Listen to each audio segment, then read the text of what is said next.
mentioned, and you growing, and you wouldn't be able to do what you do without your team.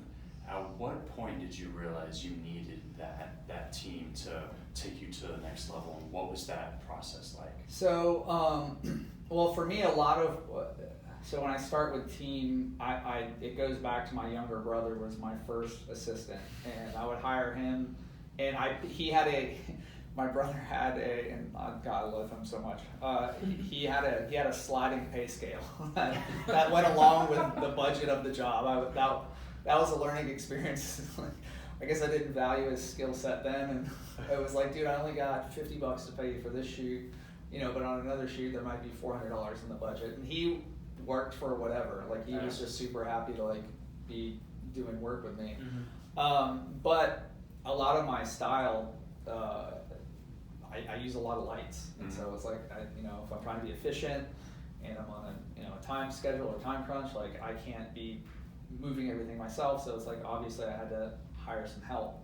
And then as shoots got bigger and shot lists grew, I knew that I needed to have more hands on deck, more people. And so at first it was sort of just hiring anybody that was sort of recommended that came down the pipe.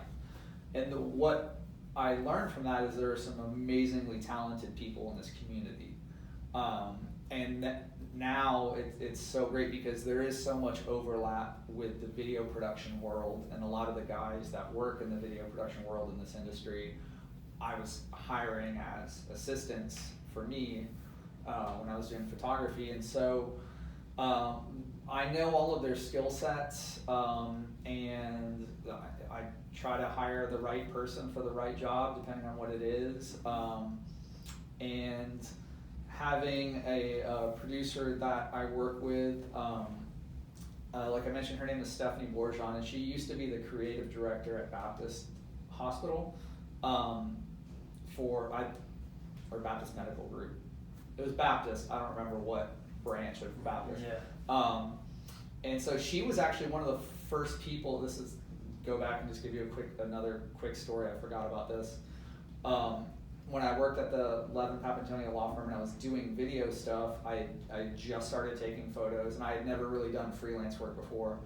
I had made a TV commercial, and apparently she saw it and figured that some ad agency from out of town had made it for the law firm. Mm-hmm. She called to get some info because she wanted to see who produced it, because she wanted to look into hiring, and they're like, oh, well, we have an in-house person who does our TV commercials. Yeah.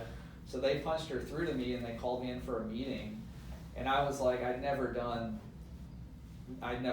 freelance work before, so I didn't really know what to expect. But I was like, I'll just go for the meeting. I was like, I'm probably not going to do it, but I'll go and hear what they have to say. She was super rad, and I got a really good vibe from her, and she ended up hiring me for like a really big commercial production.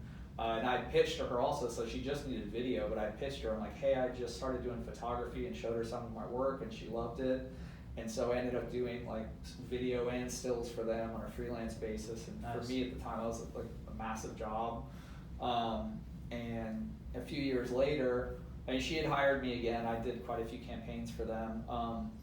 She had left her position. She had her first child and stuff. And we ended up talking, and she was doing some freelance stuff. And I had a big scale shoot come down the pipe, and I had asked her, I was like, hey, do you have any interest in like coming on and like being a producer on this project and handling all of the admin type stuff and communication while I just focus on the photographs? And she was all about it, and I think everything just sort of clicked. Yeah. We have a great relationship, and we still work together up to this point. And so having somebody like that to help me with where I'm at now and handle a lot of the communication with the client, especially if I'm out in LA shooting something, yeah. She's handling something for a job we might have coming up in Alabama back nice. Home. And so I think surrounding yourself with the right team is very important, and that goes outside of your industry too. Like even just your friends and stuff that for sure you hang out with, you've got to put yourself around creative people who are going to push you. Certainly like-minded individuals. Yes, right? Yes. Yeah. And sort of get rid of that toxicity that might be surrounding you that you're hanging out with that's just a negative